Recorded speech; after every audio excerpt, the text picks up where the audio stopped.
Assalamualaikum warahmatullahi wabarakatuh. Kami dari kelompok 1 akan mempresentasikan mata kuliah akuntansi manajemen tentang konsep dasar kos dan perilaku kos. Yang pertama, konsep dasar terminologi dan klarifikasi kos. Kos adalah nilai kas atau setara kas yang dikorbankan untuk memperoleh barang atau jasa yang diharapkan memberi manfaat bagi organisasi di masa yang akan datang. Selanjutnya, biaya adalah kos yang telah habis dengan catatan bahwa memberikan manfaat bagi perusahaan. Selanjutnya, aset-aset adalah kos yang masih belum dengan catatan masih menyimpan manfaat di masa depan untuk perusahaan.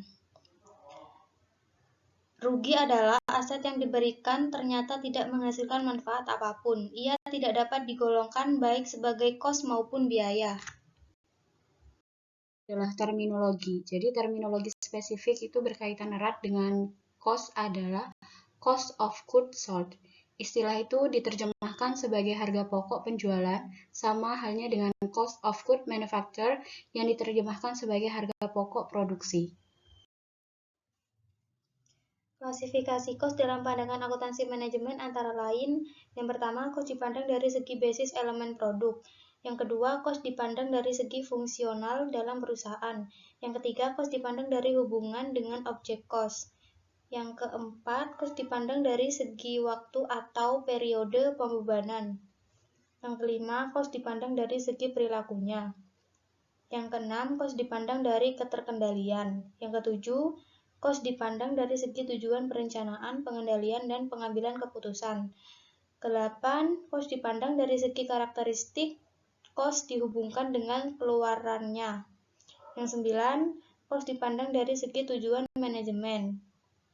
Yang 10, kos berdasarkan periode akuntansi. Klasifikasi kos berdasarkan perilakunya. Yang pertama, kos variabel dan kos bertahap. Kos variabel dan kos bertahap sulit dibedakan karena konsep cakrawala waktu yang relatif. Perilaku kos dapat dikatakan variabel, bertahap, atau tetap bertahap jika kedua kos tersebut disandingkan. Yang kedua, kos tetap dan kos tetap bertahap. Kos tetap adalah kos yang dalam rentan waktu atau aktivitas tertentu berubah meskipun perubahan tingkat aktivitas. Kos ini dikeluarkan dalam rangka membeli kapasitas produksi jangka panjang. Kos ini biasanya ditetapkan pada awal tahun. Yang ketiga, kos campuran. Ketika kos masih bersifat campuran, maka akan sangat sulit bagi manajemen untuk menyusun rencana.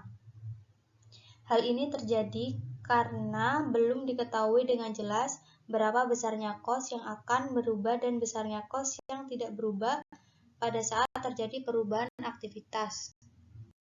Selanjutnya adalah perilaku kos dan analisis aktivitas. Konsep dasar perilaku kos dan model penggunaan sumber daya. Perilaku kos adalah istilah umum untuk menggambarkan apakah suatu kos jumlahnya tetap atau berubah jika terjadi perubahan tingkat aktivitas. Dalam jangka panjang, semua kos adalah variabel, sedangkan dalam jangka pendek, paling tidak ada satu jenis kos yang bersifat tetap. Sehingga ketika menjelaskan perilaku kos, rentan waktu dan rentan kapasitas yang relevan sebaiknya dinyatakan secara spesifik. Kapasitas aktivitas adalah kemampuan untuk melaksanakan aktivitas, sedangkan aktivitas adalah istilah umum tentang segala sesuatu yang dilakukan oleh perusahaan.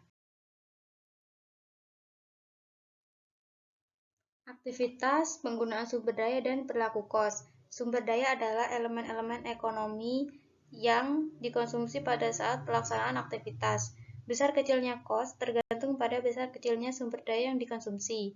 Besar kecilnya sumber daya yang dikonsumsi tergantung pada tingkat aktivitas yang dilaksanakan. Tingkat penggunaan sumber daya, maka kapasitas dapat dibagi menjadi dua, yaitu yang pertama, kapasitas yang jumlahnya sama dengan yang dibutuhkan dan digunakan. Yang kedua, kapasitas yang jumlahnya melebihi jumlah yang dibutuhkan dan digunakan. Pemisahan kos campuran itu ada 4. Yang pertama ada metode titik tertinggi, titik terendah. Metode ini sangat sederhana tetapi hasilnya tidak akurat. Selanjutnya, yang kedua ada metode diagram pancar. Metode ini menggambarkan pola penyebaran data selama beberapa periode amatan. Kemudian yang ketiga ada metode regresi berganda. Metode regresi ini dapat dengan mudah dilakukan dengan bantuan alat statistik. Kemudian yang terakhir ada pertimbangan manajemen.